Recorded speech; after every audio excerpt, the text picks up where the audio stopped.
Just getting to chat with a pair of Hall of Famers here, Canadian Football Hall of Famers. It's Dave Naylor. It's Farhan Lalji. It's our CFL Insider Squad. Guys, what a thing we just saw at the 111th Grey Cup. We saw a quarterback who had never started a CFL playoff game play the game of his life. Dave, what impressed you the most about Nick Arbuckle? You know, Jay, I asked one of the Argonauts coaches about that. I said, how would you describe Arbuckle's performance tonight? He said, veteran. And I think that really is what defines the way he played this game. And so many analogies were made leading into what his coach, Ryan Dinwiddie, had to do 17 years ago when he had an emergency start in a Grey Cup as a member of the Winnipeg Blue Bombers and a very inexperienced quarterback. Nick Arbuckle hadn't started a playoff game, but this is a guy who had started games for 4 different teams. And you know, they felt during the week that he had a good grasp of what they wanted to do, a good grasp of what Winnipeg was going to try to do on defense. And here's another thing, the way he spread the ball around. Nick Arbuckle completed passes to 9 different receivers.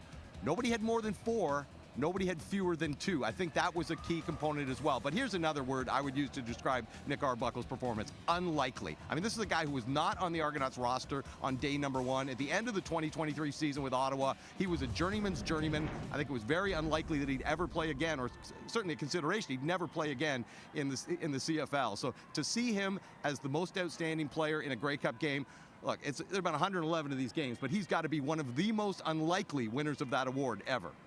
And then you talk about the other side of the ball, and you're talking about Zach Collaros, unable to really throw the ball with any zip after he cuts that finger on the throwing hand, Farhan. But I like what Glenn Suter said during the broadcast, Farhan. He said, this Toronto defense just has this Winnipeg offense figured out. I mean, it's more than just the injury to Collaros, right? Yeah, absolutely. And there are going to be a few moments in this game that the Bombers are going to regret. One happened right at the end of the third quarter when they blocked a punt and then took that penalty for loose ball interference. I mean, even if the Argos had recovered that punt, Winnipeg still would have had the ball deep in Toronto territory, but that gave Toronto life. Now, look, ultimately they didn't do anything with it. They had to punt the ball away, but you're not giving up the ball deep in your own end. And then you have that moment where Willie Jefferson intercepts Nick Arbuckle, takes it back to the 30-yard line, and they have to settle for 3 points. The 2 turnovers they got, they came away with only 6 points. That simply wasn't good enough when they were going to turn the ball over 4 times. The other thing I think they've really got to lament is the lack of usage of Brady Oliveira. Just 11 carries in this game. They entered the fourth quarter trailing by just 4 points. It was 17-13. You know how many times Brady Oliveira touched the ball, or at least carried the ball as a running back? 2, and that was at the end. The game was already over, and he scored the last touchdown from a yard out and then got the 2-point conversion. When the quarterback is hurt in that moment, rather than putting him in a position where he's got to throw 2 interceptions, you need to lean on your MOP, and I think Winnipeg will regret that. All right, this last one is for both of you gentlemen, and Farhan, I'm going to start with you. Real simple. The Toronto Argonauts have won 2 of the last 3 Grey Cups. Should they be the favorites heading into the next CFL season? Well, we'll see. Look, and the game is going to be in Winnipeg. So in terms of what Winnipeg looks like, I'm really fascinated to see how that plays out in the offseason, because this team is going to run it all back. That's just the way Mike O'Shea is. They've got a lot at stake next season. So Zach Collaros absolutely is going to be back. Brady Oliveira will be back. And now Brady's still young, so you shouldn't even question that. Then they've got Dalton Schoen coming back off injury and Drew Olatarski and others. But there are some areas where they're getting a little old.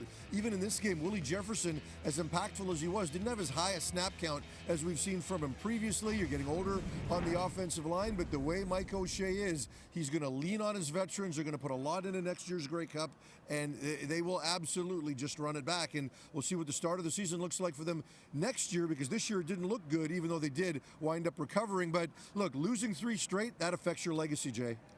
Well, you know, when you think about the Toronto Argonauts for next season, the one thing that may be the same as this season is they're probably going to start the year without Chad Kelly because of the injury he suffered in the Eastern Final. So we may see Nick Arbuckle under center when in fact, we expect to when the season gets going. But I think the Argonauts, this was a team that was going through a bit of a transition. I mean, not only just the Kelly suspension they had to deal with, but they were a team that really got picked clean through free agency, had to get a lot of new blood into this lineup. But once Kelly's healthy, look, these guys were great on special teams all year. They were great on defense today. They were great on defense through most of the season, particularly the first 9 games of the season when they went 5-4 without Kelly. So with more roster consistency going into next season and the return of Kelly, I think the Argonauts will be a tough team to beat. And the other thing we'll remember about this team, Jay, They are the Winnipeg Blue Bombers kryptonite. Yes. 3-0 against the Bombers in 2024. Yeah, it's so true. Now, if the Bombers do bounce back and qualify for that 6th straight Grey Cup appearance, as Farhan alluded to, they get to do it at home. Next year, they're going to host the Grey Cup for the first time since 2015.